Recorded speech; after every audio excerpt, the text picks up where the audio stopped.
This is Volleyball DNA.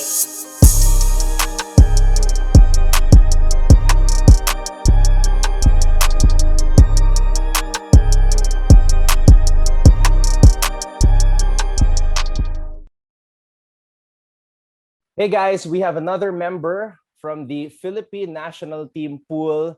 21 years old, super talented. We have NU Libero, Jennifer Nierva. Jen, maraming salamat sa oras and welcome to Volleyball DNA. Hi po, thank you for inviting me, Sir Anton. Jen, I can't imagine how you're feeling right now. Kasi, di ba, kamakailan lamang in-announce yung mga nakapasok sa listahan ng National Team Pool and you are one of the youngest members, 21 years old, my God, already part of the National Team Pool. Was this something that you imagined happening to you at such a young age? Kasi sigurado naman ako na pinangarap mo rin na maging part ng national team.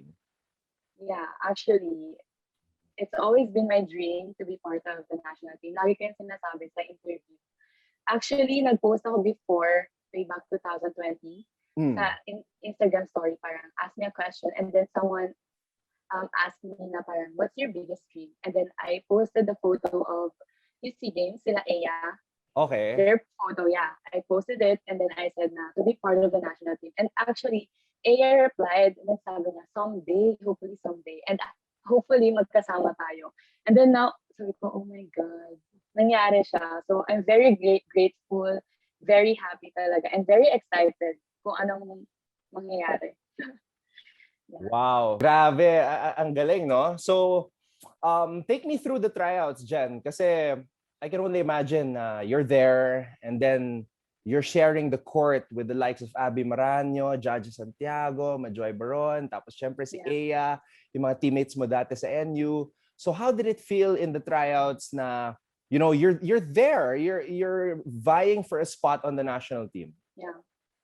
Well, actually, nung kami yung first na nakarating sa may Subic. And then when they arrived, sila Ate Majoy, sila Ate Abby, sabi ko, oh my God, yung mga idol namin nandito na. So ako, hindi naman ako masyado kinakabahan. Gusto ko talaga i-enjoy yung experience. Kasi, of course, may experience naman, like EAP. So sabi ko, hindi naman to iba. So you just have to play volleyball. So yun lang.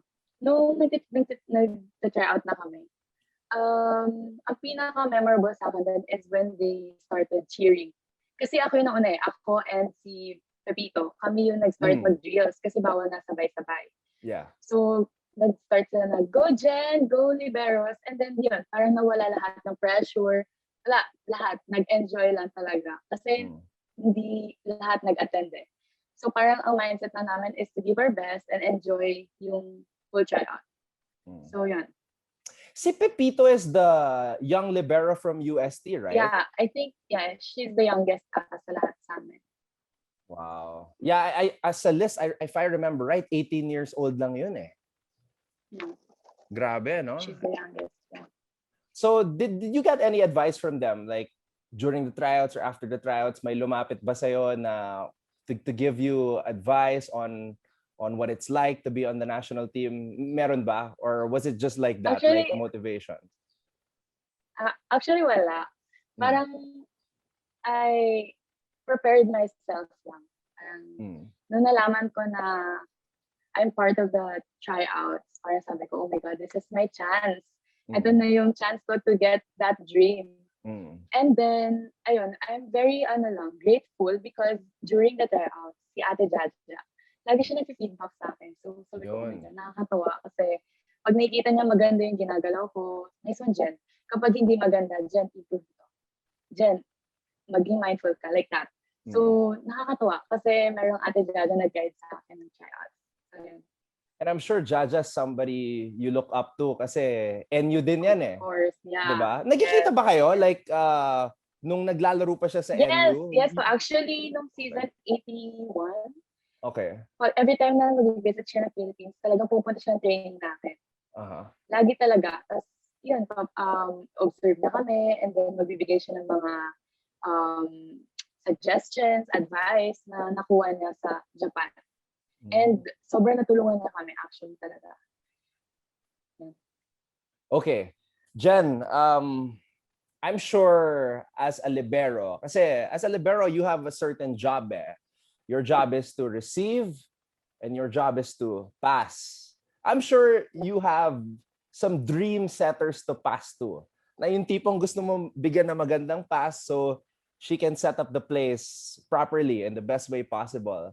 I'm just curious, as a libero, are there any dream setters that you dream about being teammates with one day? It's none other than Ate Gia Morado. Kasi parang she's the Nutsaray, di ba, of the Philippines.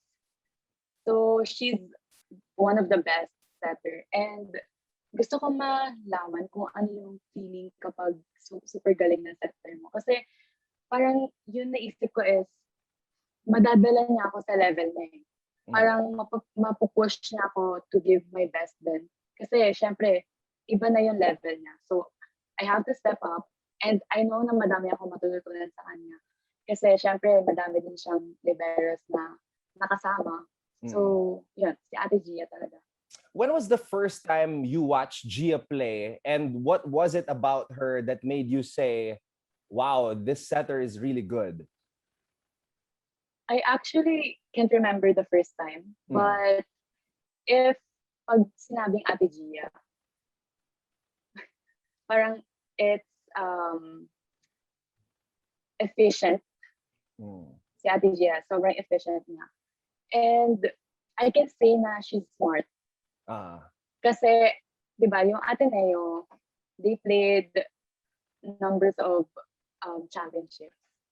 And she knows how to handle her team under pressure, especially in that kind of situation. Doon lumalabas kung gaano ka kagaling na player. Hindi sa madadaling situation, kundi din sa mga mahihirap na sitwasyon.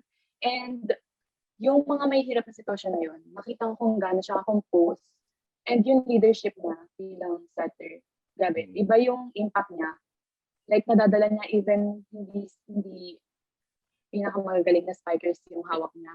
Diba? Napapalabas niya yung potential na spikers. So, I think yun po.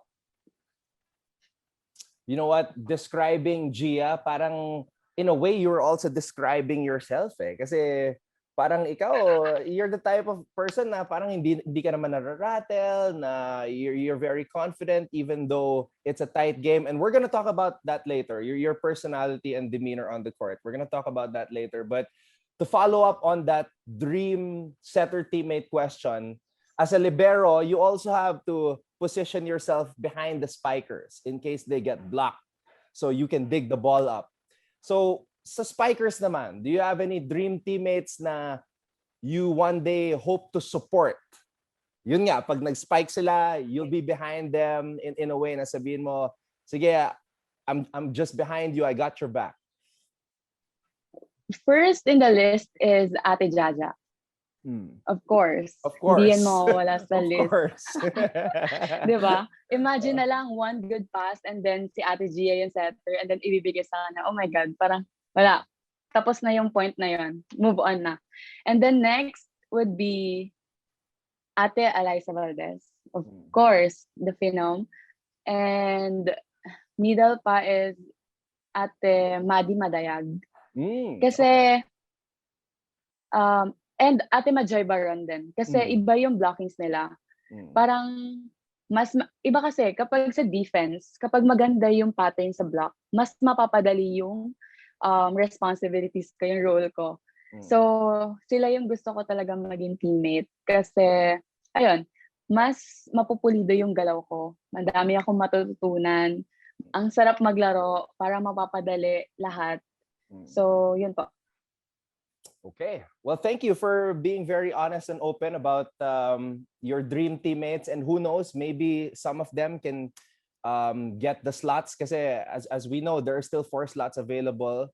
And the AVC is going to happen late August, early September. So we're really all excited to see you girls in action. Pero ito, Jen, balik tayo sa simula. I want to learn about your roots. How did it all begin for you? How did your volleyball journey begin? Like, where are you from?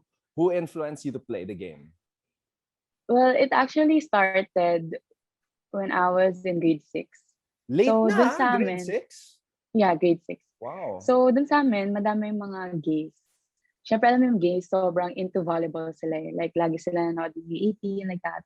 And then, they would just set up a net sa kalsada. And then, manonood lang ako every time na pupunta ako sa school. So, sabi ko, oh my God, parang saya. And then, just one day, parang they invited me. Sabi ko, "Uy, sasali ka? Kasi nga babae. Sabi, sali ka? Okay, join ako. And then, yun, natuto na lang ako. So, parang naisip ko, ay, may alam ako sa volleyball. And then, sa school namin, nag-start magkaroon ng varsity team na volleyball. Sabi, Okay. so, naging interested na talaga ako. Sabi ko, eto na to, baka, ano na talaga, varsity na ako, gusto ko to.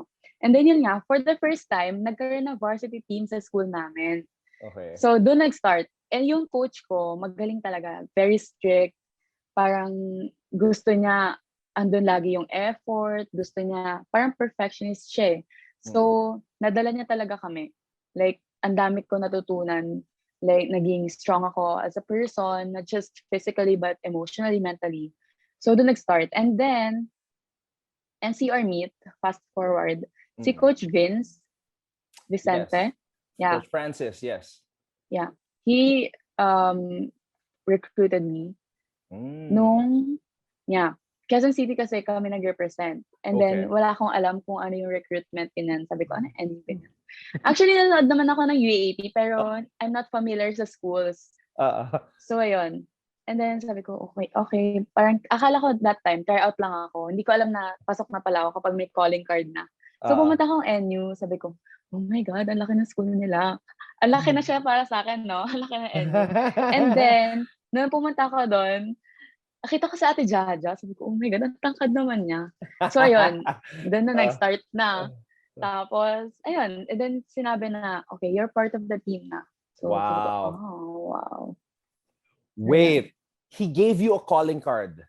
Yes. Coach Vince gave you a calling card. Yeah. That's the same Ako thing. lang. That's the same thing Ako he lang. did to Eliza. Oh, Yeah. ako lang. Sa team namin, actually. Hindi ko alam. Tapos, inask ko sila eh. Sabi ko, may calling card pa kayo? Sabi, wala. Sabi ko, ano ba ito? Tapos yan, Wait. sabi nanay ko, ganyan. Do you still have that calling card? Yeah, I guess. Wow, you should keep that. Yeah. Si Eliza, nawala na yung calling card. Eh. Pero ganun din daw. Kinuwento niya dito. That's how she was recruited by Coach Vince. So where are you from? What city? QC ba? Quezon City po, yes. Quezon City. And your high school was?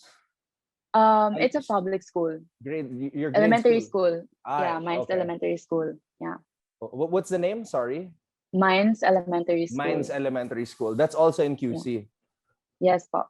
Okay, and then what grade did you transfer to NU? Grade 7 first year high school. So that's 2012. So how many years ka naglaro sa Ang tagal na. Sa NU? Ang tagal na since 2012. Si Aya 5, di ba? UAP season 75. Season Kasabayan ko ata si Aya, yes. 75, 76, 77, 78, 79, 80. You played 6 years in high school? Yes. Ay, No. 7 ata. Ay, yeah, 6. Yeah. 6. No way! Yeah. Ikaw ata yung pinakamatagal eh. Si Aya ata. Si Aya. Kayo ni Aya? Hindi, pero nauna sabay ba kayo ni Aya? Rookie year? Yeah, sabay ka. Batch kami, batch. So kayong dalawa ni Aya, grabe. That's rare, ha? Yung ganong katagal ka maglaro sa high school.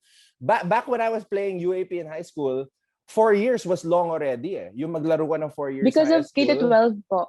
Yun nga eh, kaya grabe swerte rin pala. Sobrang timing pala ng pag-recruit sa'yo ni Coach Vince.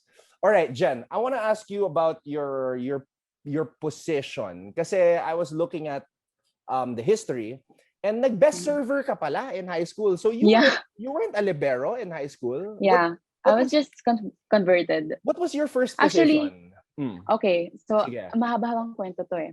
So nung first year ako, spiker talaga ako kasi nung elementary, middle hitter ako.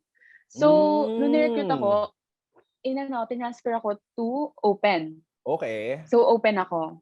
Super payat ko pa and then mataas ako tumalon. So medyo okay ako. Okay. And but then, yung libero namin, I think kailangan may emergency ate. So, kailangan palitan. So, tinry ako ni Coach Vin. Sabi niya, okay, Jen, practice tayo libero. Maayos naman. Like, may ball control, nabibigay ko sa setter. Sabi niya, oh, parang maganda sa'yo yung role. So, tinry namin.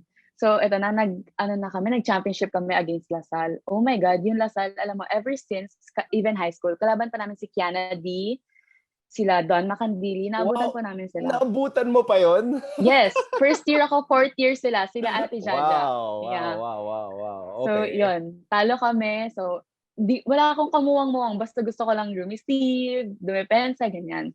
So, talo kami. And then, second year, nag-change ng coach. Coach Babes came in, and then open hitter ako. And then, after ng second year, hindi ako na-convert. So, third year, second year talo kami. And then, third year, nag-champion kami nun eh. So, hindi spiker ako nun. And then, kadayaganal ko si Faith. Tapos, wala, parang bigla lang best server, Jennifer Nierva. Huh? Parang paano ako nag-best server? So, yan. And then, no fourth year, spiker pa din ako. But, on the second round, pinalitan na, converted na ako. So, from there, libero na. At the same time, meron na kasing pumapasok na mga players na matatangkad sa team namin. Like, Thea Gagate, Faith Nisperos, diba? Ivy Laxina, Robles. So, ang layo nila sa akin eh. When it comes to offense and serve and block, ganyan. So, iba. So, sabi, bakit hindi ka maglibero? Okay, para nakita nila maganda yung nangyayari. So, yun. Ang lalim pala ng history mo when it comes to your playing positions in volleyball. And you're like Den pala also. Den was also a middle blocker before. Wow. So, okay. During that time in NU, sabi mo, wala kang kaalam-alam sa NU. Did you realize that when you joined that you were gonna be part of a special team? A team that would go on to win four straight? No talaga, no. Kasi syempre, parang yung pagbata ka eh, ang gusto mo lang talaga is to play, di ba? Parang ang saya-saya lang ng volleyball. Hindi mo alam yung champion, ganyan. Hindi mo alam yung forfeit, ganyan, di ba? So, nung nag-start ako, nung pumasok ako ng NU, actually, dun ko talaga na-realize yung UAAP. Iba pala yun. Ibang liga siya. Compared to like palaro, iba pala to. So, nung first year, syempre parang hindi ko pa talaga fully ma-understand. Then second year, nung pumasok si Coach Babes, doon na nag-iba. Parang nagkaroon na ng vision and goal kung ano yung gustong mangyari. So, nung first year na sa amin, natalo kami sa UST kasi may Laura Sisters, very ganda ng laro nila. And then, yun, nag-third year ako, second year namin kay Coach Babes. Doon na nag-start talaga. Sabi namin, ayaw na namin na mangyari yung last season na talo kami na ang baba ng tingin nila kasi NU, ganyan. So, talagang tinrabaho namin siya. Like, hindi naging madali yung journey eh. Doon na nag-start mag-develop yung character ng team. Doon na nagkaroon ng leadership yung mga players. Doon na naintindihan kung paano ba maglaro ng volleyball, paano ba umiikot to, and ano ba dapat gawin pag under pressure ka na. Doon, paunti-unti na yon naging ang haba ng journey eh. Pero yung hirap kasi, kasi may times na nag-aaway talaga, iiyak, ba? Sobrang hirap. But then, at the end of the day, ang alam lang namin is, ito yung goal namin. So, hindi kami tumigil. Masama yung loob namin, pero tomorrow, babalik kami sa court, okay na ulit. Tapos, trabaho na ulit. So, ganun yung naging process namin nung high school. Parang, ang isip lang talaga namin nun is talagang to get that goal. Kasi nga, wala pa eh. Hindi pa nag-champion yung girls. So, yung coach namin, gusto niya mag-iwan kami ng legacy. Gusto niya kapag iniwan namin yung high school, ano yung matatandaan nila? Ano yung ma-remember nila pag sinabing Jen Nierva, pag sinabing Joyme Cagande, Faith Nisperos, Robles, ganyan. So, yun talaga yung naging mindset namin. So, okay. Because of that, you guys were so successful, winning 4 championships. For you personally, I know it was different for Faith and Thea Gagate, but for you personally, was it a foregone conclusion already na magsistay ka sa NU, or did you consider going to a different school for college?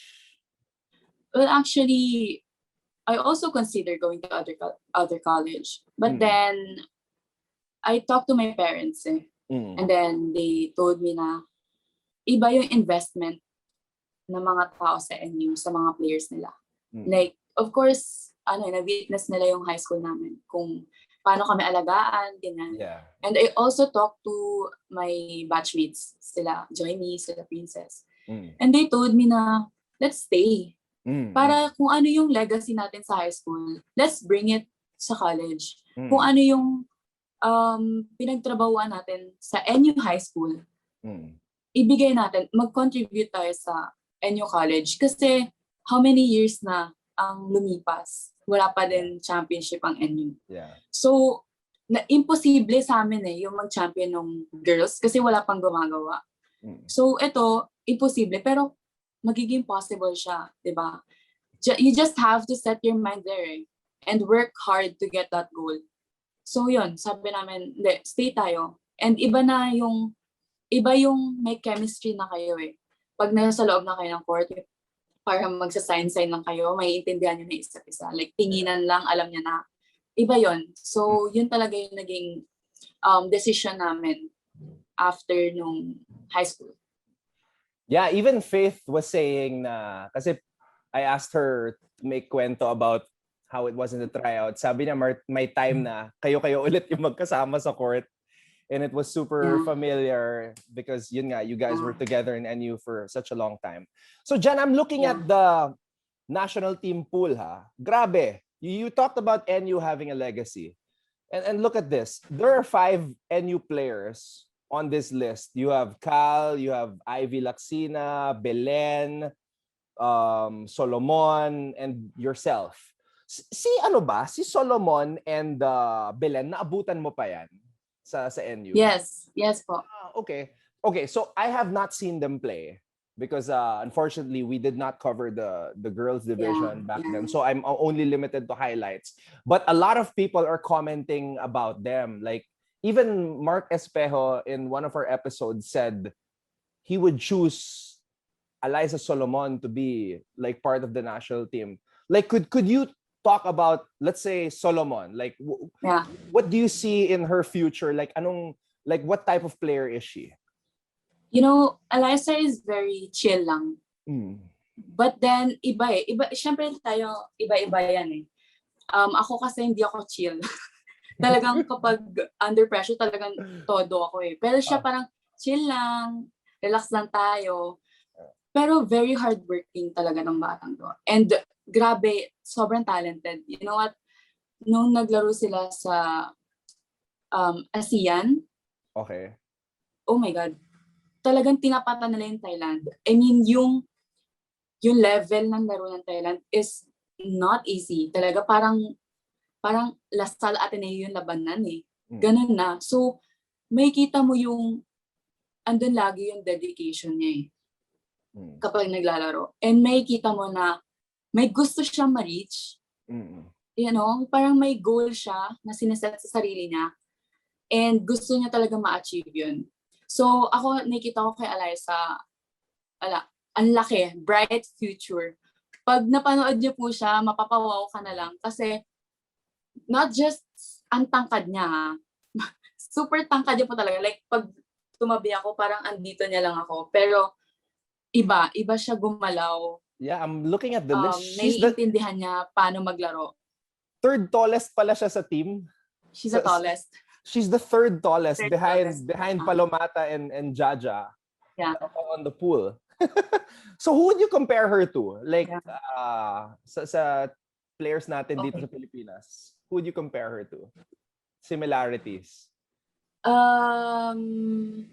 Kasi yung position niya is utility So I would say, sino ba? Kiana? Malakiana Kiana, wait. basta utility na high reach, na efficient talaga. Okay. So yeah, Eliza Sige. Solomon. Abangan natin to sa At saka sa kapag ABC. narinig mo po yung hit ng palo niya, Diyos ko, may laman talaga. Hindi Malutong, ng palo, talagang laman. Yeah. Wow. Okay. We'll definitely keep an eye out for her in the AVC. What about Belen? What about Belen naman? What's her? Belen is a smart player. She is very smart and very defensive. Alam mo po, kapag open hitter ka, very important na magaling ka dumepensa, magaling ka magbasa, naiintindihan mo yung play ng defense. Kasi, syempre, after mo pumalo, sa likod ka na magsusupport ka na depensa ka na. So, meron siya nun meron siyang sense ng pagdedepensa. And sa offense naman, very efficient siya actually. Alam niya kung paano siya magda-down the line, alam niya kailan siya magsa-sharp cross, alam niya kung paano siya maglo-long ball shots. And yun yung gusto ko sa kanya kasi pag sa training, ano siya, open mind. Talagang receive lang siya ng mga knowledge and hindi siya na-frustrate. Try lang siya ng try. Hanggang sa makuha niya. And very passionate yung bata talaga. So, yun po. Player comparison. Kung malaki na si Eliza Solomon, si Belen naman. Alam mo, Belen po, pwede siya maging Eliza Valdez. Whoa, to be honest. Wow, that's a huge standard. She can be. Wow. I love how you have so much confidence in your Kasi, fellow syempre NU po, girls. everyday, dati, di ba, nagte-training kami. Very hardworking talaga siya. Like, after training, she'll do extras. And then, in the afternoon, mag-extra pa yan. Even now, na pandemic, she'll do her own, like, magbobola siya, magja-jogging siya. Grabe, walang tigil yung bata. Ang galing talaga. Iba yung work ethic niya. Guys, Jen Nierva, spokesperson. Very proud lang. Very proud. That's good. Are you recruiting them to stay in NU? Of course. Hindi pwede mawala. All right, Jen, thank you so much for sharing that and being so open. And I really love how you're so familiar with your teammates and how you build them up. And that's the way a teammate should be talaga, an ate and a teammate. So good job on that, Jen. Okay, I want to talk about your rookie year. Your rookie year was kind of rocky kasi initially, diba, you came off the bench. Joymi was the setter, Johnny was the libero. But then of course unfortunately she got hurt, Joymi got hurt. So Johnny had to become the emergency setter and you all of a sudden went to the starting six and eventually played 50 sets the entire season in your rookie year. Did you expect that? Well, you obviously didn't expect the injury, but were you ready to play that much in your rookie year? Actually po, ito yung story niyan. So, a month before UAAP, of course, diba yung mga ibang team nagta-Thailand, Japan. So, may training camp sila. So, nag-training kami sa Thailand. Okay. And then, I got injured there, actually. What injury? Nadalas ako kasi basa, nag-rolling yung libero ng Thailand and then hindi napansin. Syempre, taraflex. So, slippery talaga. Okay. So, parang papaloob yung tuhod ko. So, nangyari, nag-MRI ako, nagkaroon ng MCL. Oh. So, I have to rest for 1 month. Okay. And then, yung PT, they didn't allow me to play in the first game. Oh. So, si Ate Joni yung nag-change, siya yung ng position ko. So, siya muna. Okay. And then, that time yun, super cheer ako, super support. And then, yun, it happened, yung kay Joymi. Yeah. So, then the next game, pwede na, they allow me not to play. And then, ayun, sabi ko, my mindset there was to make Ate Joni's role easier. Kasi yung pagko-convert in the middle of the season is very hard talaga. Siyempre, yung mindset mo is about digging, receiving, and then biglang magsiset ka pa. Oh my God, it's a different world Yung digging, receiving sa setting, Iba talaga, sobrang iba nun. So sabi ko, hindi pwedeng bago nga siya setter, tapos biglang kung saan-saan pa yung pasa ko, hirap na hirap pa siya. Ayoko naman ng ganun. So sabi ko, let's work on our pass. Sabi ko, let's make her Ate Joni's role easier naman para naman hindi na sobrang mabigatan. So ayun, sabi ko, tara, trabahuin natin to. So doon nangyari yung 2-man pass. Actually, it started yung 2-man pass sa Uni Games. Okay. Ate Audrey, hindi siya nakapag-deliver sa passing. Nahirapan siya. So sabi ko, sige Ate Odds, I'll cover your area. So help me na lang. If like bad pass, help me na lang. Kasi UE yung kalaban namin. Down kami in 2 sets. Okay. So we have to keep up. So sabi ko, Ate Odds, let's do this. Let's try this. Sabi ko, sige ako na mag-cover nito. So doon. And then nakita nila effective. Like ginawa namin yun matapos sa Uni Games, yun yung ginawa namin. And then we tried it sa UAAP. And it worked. It's just that meron syempre may mga disadvantages pa din. Pero nalaban namin. Like na-survive namin siya. Nabigyan namin sila magandang game. So ayun, yun lang. Parang, minindset ko lang talaga na kailangan mas mapapadali yung trabaho niya. Kasi, grabe, iba naman talaga yung libero sa setter. Wow din talaga. So, ayun. Just out of curiosity, were you ever a setter? Did you ever try? Never. Okay. Pero I mean, gusto ko talaga. Gusto mo? Yeah. Pero, iba Iba yung setting Iba. Kailangan mahaba yung pasensya mo and ako hindi mahaba yung pasensya ko. Yeah. Pero grabe, Jen, I'm really impressed at your knowledge and thank you. You know, your maturity, knowing that this is what you have to do to make this person's job easier and all that, and how you cover up, how you support your teammates, like how you were explaining with Audrey Paran earlier. Galing. But I want to talk about this because for me, this was one of your signature moments in your young volleyball career. April 14, 2019, you played a game against UP. There was a timeout. It was in the 5th set already. Yeah. The score was 11-10, and then you were seen with a whiteboard, and you were coaching. You were basically saying something. I want you to tell me the story about that. What was happening there, and what came over you na kailangan ko kunin yung whiteboard and I have to tell these teammates of mine. What was the story? Actually, nung high school kami, ganun talaga. Meron kaming captain ball for offense, which is Joyme, and captain ball for defense, which is ako. So, kapag nakikita ko may mali or yung tendency, kasi inaaral namin yan, before kami mag-game, inaaral namin yung strength, yung weaknesses ng kalaban. So, para alam namin kung saan namin sila, alam mo yun, titirahin. Like, paano, yung strategy namin sa kanila. So, yun. And then, actually, nakakita ko ng mga picture ko na nagsusulat ako nung high school na sa timeout. So, sabi ko, siguro, it naturally comes out lang nung UP game. Kasi I saw si Tots, yun yung tendency niya mag-down the line from open. Yun yun Nakita ko, doon kami lagi na pupointan. So, hindi ko talaga in-expect na like nung warm up or like after na makukuha ko yung whiteboard and igaganon ko. Hindi ko talaga alam. Wala. Parang bigla lang talaga sabi ko, hindi, nakita ko to, kailangan alam nila.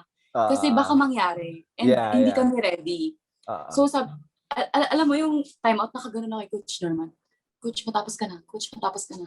Tapos after niya matapos, wala, bigla ko lang kinuha yung whiteboard kasi mas may explain ko pag nakikita nila. Diba? So, I draw it. Sabi ko, guys, ito yung si Tots. Pag pumalo siya open, down the line lang, down the line. Ready na kayo doon. Kasi wala ko nakukuha Alam, siguro nakukuha ko na, basa ko na. So, sabi ko, doon lang, down the line. Ready lang kayo doon. Kasi doon nga kami napapointed. And, syempre, matatalo kami pag nakapoint na naman sila. So, sabi ko, kailangan malaman nila to para aware sila. And, mas-set nila yung mind nila na, dito na to, ready na ako, dito na to. So yun, after that time out, nung naglaro na ulit kami, dun nga pumunta. Tapos sabi ko, ayan, good job guys. I mean, hindi yan big deal For me, hindi siya big deal. Because it's my responsibility na maalam ng teammates ko kung ano yung, like, kung ano yung nakikita ko. Siyempre, it's for the team. Like, yun yung sa amin nung sa high school. Lahat na nababasa mo, lahat na makakatulong sa team, give it. Diba? Address it. So, ayun. Yun lang. Shinare ko sa kanila. And very grateful ako na maganda yung naging outcome na talagang very important na meron communication and talagang naka-focus ka dun sa game and alam mo yung nangyayari. Kasi matutulungan mo. Kasi pag under pressure, hindi mo alam kung baka sobrang kabado na yung iba, di ba? Hindi mo na alam kung hindi ka na makapag-isip na maayos. So, may masaya na maganda yung may mag-guide eh. Di ba? So, maganda siya na ito pala yung kailangan kong gawin. May mag-remind. So, ayun. Ito yung sinasabi ko kanina na you being composed even, kasi isipin mo, that was the 5th set and the score was 11-10. Sobrang dikit. As a rookie, you were a rookie, right? During that year. Imagine that. That's not something a rookie does. Like, gets the whiteboard right away. Diba? Tapos ganun pala yung mindset mo na, Coach, tapusin mo na yan. No, kasi I want to bigay ko na yung na yung naiisip ko. Galing. Man, I salute you. Grabe talaga. Grabe yung growth mo. And I think it also plays a factor na, you know, you played 6 years in high school. Yeah. And that's why, diba, when Aya came in, you know, there was so much hype about her. Yeah. And like, ikaw, everybody saw your maturity and your leadership. And, you know, that's the experience that you girls carry. Yeah. So, grabe. Hats off. Season 82 though, because of what you guys showed in season 81, NU all of a sudden became such an exciting team to watch in season 82. And just to remind everybody, NU, before the pandemic hit, was 2-0. You girls were number 1 in the team standings. And I remember talking to Coach Norman Miguel, kasi syempre, nag-cover ako ng NU eh. I covered NU UST, yung nag-5 sets. That was such a great game. I remember tinitignan ko yung mga bagong players. So you had Margo Muchima. Yeah. And then I asked Coach Norman, sabi ko, Coach Norman, so what is the role of Margo Muchima? Kasi syempre, I needed to get info on her. Sabi ni Coach Norman, she's gonna be our go-to girl. I was like, what? Okay. And then nung nakita ko na si Margo, okay, she's big. She's strong. Okay. I want to ask you, Jen, with that lineup, with that lineup that you guys had, and the success you had early on, winning against UST, who was in the finals the previous year, tas may Laure sisters na ulit. Did you think you guys could have made it to the Final Four in season 82? What would have happened kung hindi nag-pandemic? Actually, yan talaga yung biggest question after the pandemic. After ng season 82 eh, di ba? Nagka-pandemic. Ano kaya nangyari, no? Mag-champion kaya tayo? Ganon. Wow, champion, ha? Yeah, of course. Siyempre, di ba? Mag-champion kaya tayo? Kasi, alam mo, sobrang big difference from season 81 to season 82. Especially sa amin mga rookies kasi parang na-expose na kami ng season 81 kung paano pala yung college, iba pala yung level. Kailangan ganito pala. So, nung nag-season 82, may Margo, may Ate Risa Sato, diba? Ate Audrey was there, Ate Joni. Now, si Ate Joni, mas madami ng learnings, diba? Knowledge about setting.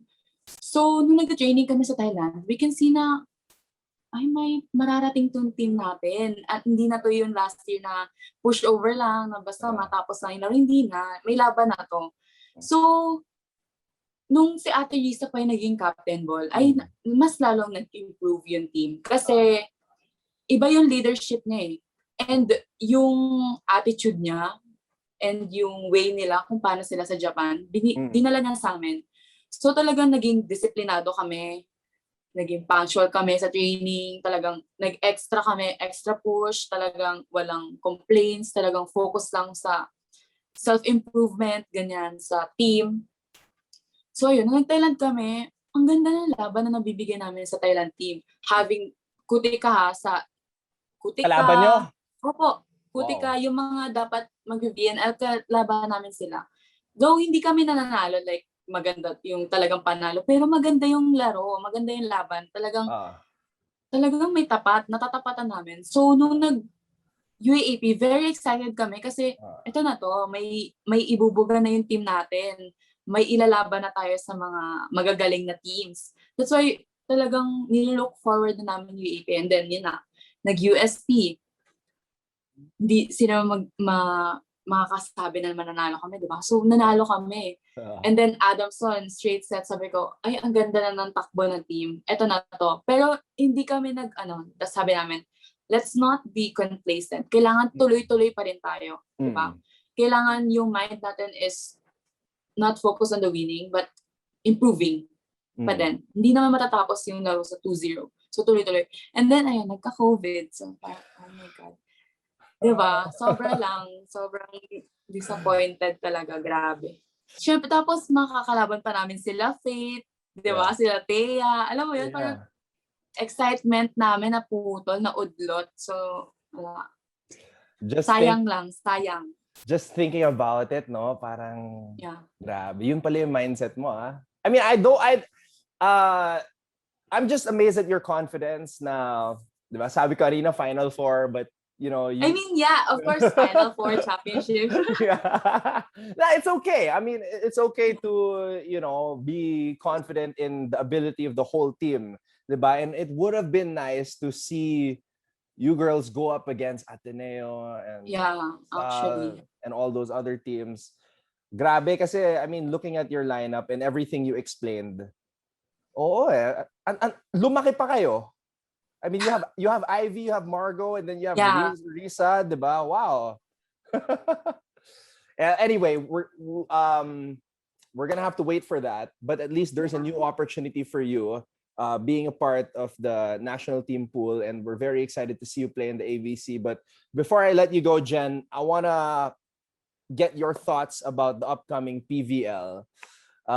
Is there any team that you're looking forward to watching? As in, kasi sa PVL, you can be a spectator, you can cheer for a team. Meron ka bang pinapanood na team, players, and do you have a fearless forecast for the PVL? Well, I'm looking forward to Cherry Tigo. Cherry Tigo, and then first Cherry Tigo, Creamline, and yung mga big teams na talagang bakbakan. Gusto ko yung makita. Cherry Tigo because yung head coach nila was our assistant coach before, si Coach Aaron. So, yeah. And I know, magaling talagang coach yan. And then, also, there are a lot of NU players from NU. Sila Ate Jaja, Jasmine Abor, Dindin Santiago. So, nakaka-excite lang makita yung chemistry nila inside the court, paano sila maglalaro, di ba? And yun, sila Aya, sila Ate Jaja nga. So, yun. And then, paano sila lalaban sa Creamline, di ba? Sa F2. So, yun. Sila po yan. Mga inaabangan. Wow. I'm also amazed at your loyalty to NU, pati sa mga alumna ng NU, Cherry Tigo. Kaya sila yung favorite mo. Jen, the future is looking bright and I'm very excited to see you in action in the AVC. So I wish you the best of luck and looking forward to the future when NU comes together. Sana yung mga players na napag-usapan natin kanina, they stay with NU. I know you're gonna have a role in that, but yun nga, Jen, thank you so much for all the stories and for the time. Thank you so much, Paul, for inviting me. Guys, we enjoyed as well. Guys, Jennifer Nierva in the lab here on Volleyball DNA. Thank you.